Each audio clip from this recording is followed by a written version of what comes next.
Assalamualaikum warahmatullahi wabarakatuh. Kami dari kelompok 7 ingin mempresentasikan atau menjelaskan tentang praktikum keamanan jaringan, yaitu serangan cyber brute force attack. Nah, pada kesempatan kali ini kami akan mencoba menjelaskan tentang brute force. Ini adalah tugas praktikum anggota kelompok 7. Yang pertama Mahlil Fajri, kedua ada M. Renaldi. Baik, langsung saja. Apa itu brute force? Brute force adalah upaya mendapatkan akses sebuah akun dengan menebak username dan password yang digunakan. Metode peretasan yang dilakukan menggunakan trial dan error untuk memecahkan kata sandi, kredensial login maupun kunci enkripsi. Saat melakukan brute force attack, peretas akan mencoba beberapa nama pengguna dan kata sandi dengan bantuan komputer. Selanjutnya adalah metode brute force. Yang pertama ada simple brute force attack, dictionary attack, hybrid brute force attack, rainbow table attack, dan yang selanjutnya reverse brute force attack, dan yang terakhir adalah credential stuffing. Simple brute force attack adalah metode yang paling mudah dan biasa digunakan oleh peretas yang digunakan pada akun target. Proses menebak dilakukan secara berulang sehingga ia menggunakan password yang tepat. Metode ini sangat mungkin dilakukan pada website yang tidak menerapkan pembatasan jumlah login masuk atau login keluar. Nah, selanjutnya kita masuk pada dictionary attack. Sama halnya dengan simple sederhana, hanya saja pada metode dictionary atau kamus ini peretas membuat terlebih dahulu daftar password yang mungkin digunakan. Peretas akan mencoba satu persatu password dan mengeliminasi yang telah dicoba dan gagal. Ini membuat upaya penyerangan lebih efisien. Selanjutnya adalah hybrid brute force attack. Metode ini adalah gabungan dari dua metode sebelumnya. Hacker akan mulai menyerang dengan kumpulan password dan dibuat dengan logika tertentu yang biasanya sukses digunakan. Sebagai contoh, password yang dibuat berdasarkan tanggal lahir dan sebagainya. Itu pembobol akan melanjutkan dengan metode sederhana untuk membuat lebih baik dari metode sebelumnya. Yang terakhir adalah rainbow table attack. Metode ini cukup rumit. Hacker tidak melakukan upaya penebakan seperti yang dijelaskan sebelumnya, melainkan mengembalikan fungsi crypto hash. Gampangnya, hacker mencari hasil enkripsi dari password dalam bentuk karakter dengan panjang tertentu dan menemukan password di sana. Keakuratan password ini metode ini lebih baik dari metode sebelumnya. Yang terakhir adalah reverse brute force attack. Peretas menggunakan password umum atau koleksi password terhadap banyak username yang memungkinkan. Target serangan brute force pada metode ini jaringan penggunanya datanya lebih tepat dan kredensial. Yang terakhirlah metode credential stuffing. Metode ini saat hacker mendapatkan kecocokan satu akun dengan lainnya. Motif dari praktik ini adalah karena banyaknya orang yang menggunakan password yang sama dalam berbagai layanan. Para peretas bisa saja menggunakan salah satu atau beberapa bahkan metode di atas username dan password pada sistem atau layanan lainnya.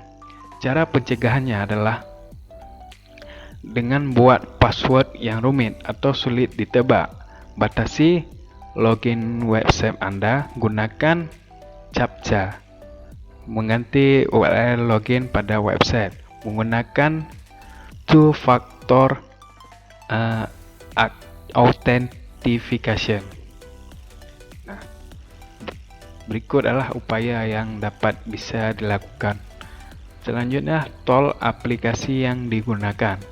Yang pertama ada Open Web Aplikasi Security Project atau UAPS merupakan sebuah komunitas online yang memiliki berbagai proyek untuk memproduksi artikel, metodologi, dokumentasi aplikasi, serta teknologi berbasis free dan open source di bidang keamanan aplikasi web.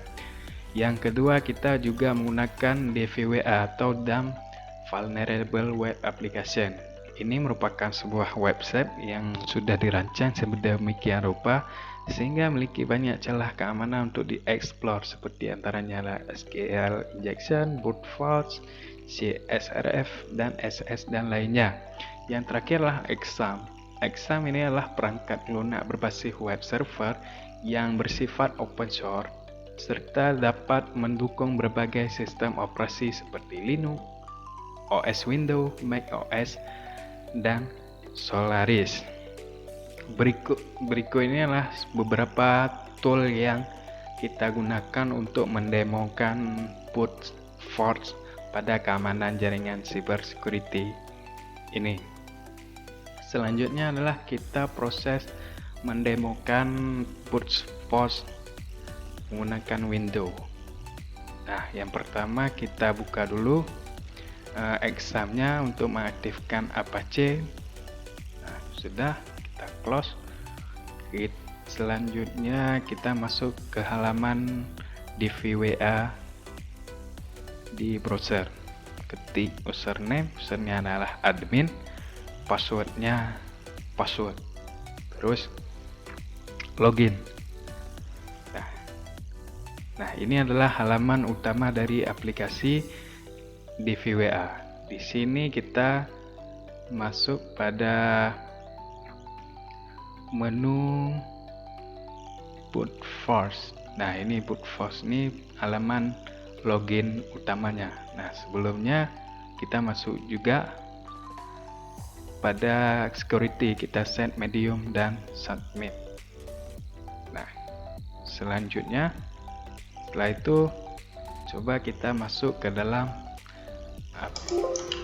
Sekarang kita bisa lihat pada bagian view source.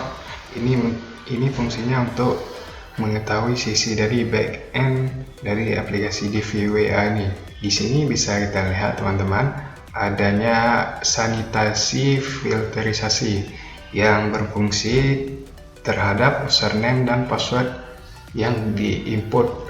Namun di sini penggunaan username dan passwordnya masih digolongkan lemah sehingga mudah untuk dilakukan brute force. Oke teman-teman, langsung kita close, masuk ke halaman DVWA-nya. Baik, selanjutnya kita buka dulu aplikasi WhatsApp-nya. Nah, ini tampilan awal dari aplikasi WhatsApp. Terus kita nyalakan proxy WhatsApp-nya di browser. Selanjutnya kita masuk username dan password yang asal aja, login. Terus udah tercapture di aplikasi WhatsApp. Lalu kita pada lognya kita klik attack visor. Nah, di sini kita bisa lihat pilot, dimana pilot ini berguna untuk kita membuat kombinasi username. Kita fokus pada username, terus kita add. Nah, add lagi, terus kita pilih string. Nah, di sini saya sudah menyiapkan beberapa ini kita copy aja yang telah kita siapkan di notepad, lalu paste di sini.